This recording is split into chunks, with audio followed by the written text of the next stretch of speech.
It's wild out here, homies. Like I said, homies, so y'all live with your boy Urg7, man. You know, I'm out here, man. It's wild out here, man. You know what I mean? The news media out here, man. I'm gonna tell y'all it's popping, man. No bullshit, man, no lie, homie.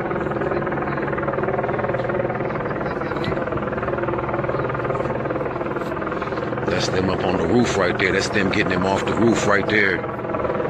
That's them getting them off the roof. It's probably just body parts at this point, man, but it's a raw situation, you know what I'm saying?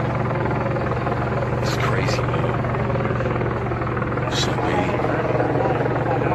See right there, picking up something, putting it in the bag.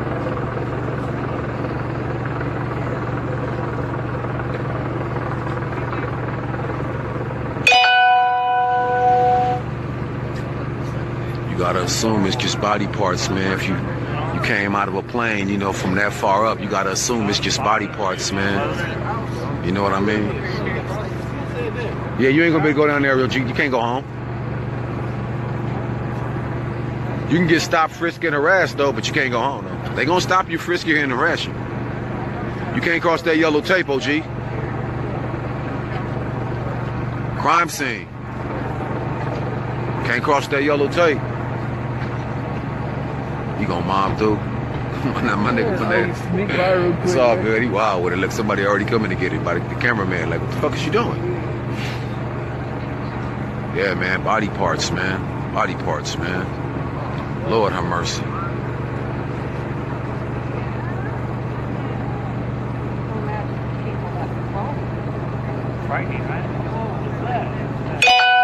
Parachuter, man. A parachuter jumped out of a parachute, man, and his parachute didn't open. A parachuter jumped out of a parachute, out of an airplane. He jumped out of an airplane parachuting, and his parachute never opened. His parachute never opened. You know what I mean? He fell on top of his house. He fell on top of his house.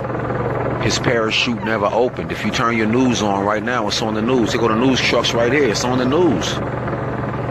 You ain't gotta take it from me. Turn your news on. I'm just outside in my hood. That's it. Don't nothing really pop out here, but the shit is wild, man. A couple of weeks ago, we just had the tortured kids around the corner getting tortured, chained to their beds and shit. You know what I'm saying? Now tonight we got, helicopters in the sky for hours, and they cleaning somebody remains up off the rooftop over here. So a nigga don't get to see this type of shit, out here.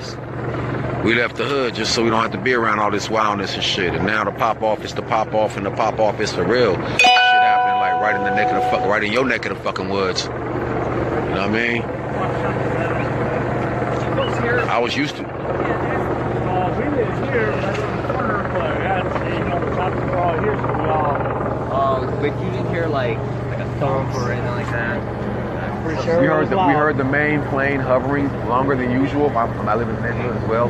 We're used to hearing the plane because they jump from it. Yeah. So we heard that hovering a little longer than usual, which made us want to come outside. So what did you hear, sir?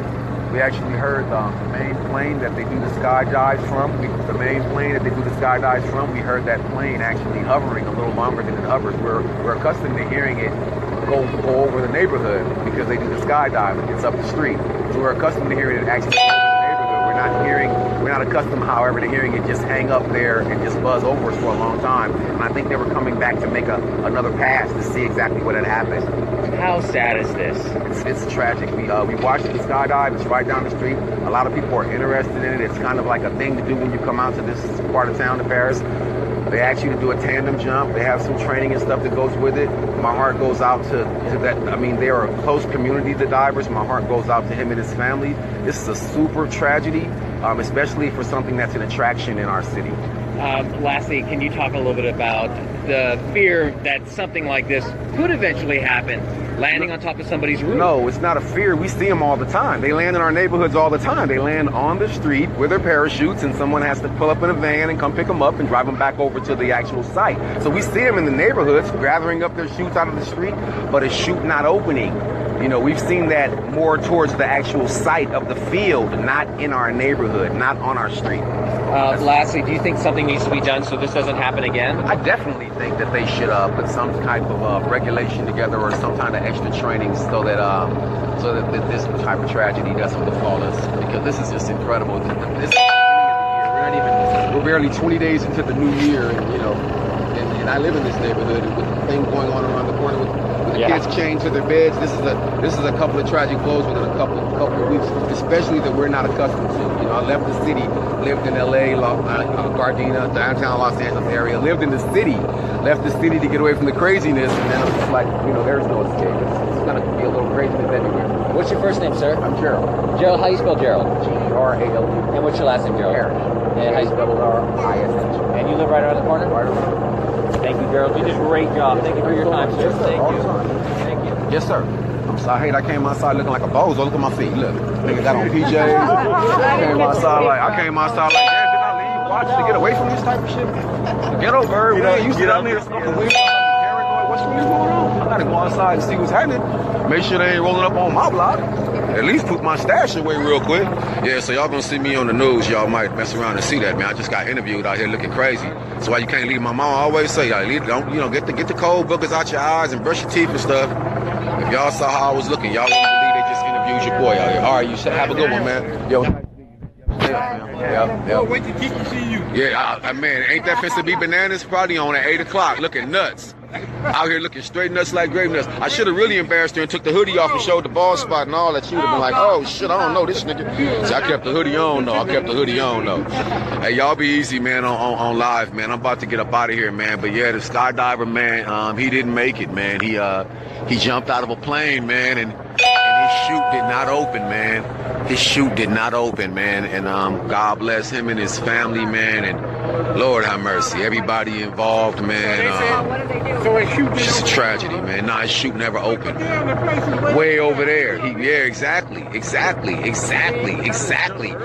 did he jump before it was time to jump? Was it a suicide? That's why the dude was asking about regulations. Look, and here comes Channel 7. All right, let me get my ass out of here, man. There's too many news people and too many cops, and I'm from too many hoods, nigga. I'm from Compton, West, South Central, Hawthorne. Yeah, I might be on a wanted poster, nigga. Urg7 out. Urg7 out. I don't be fucking around with the ones, nigga, when they get to asking questions. I might talk to a reporter or two. But when the po-po come, nigga, it's time to go.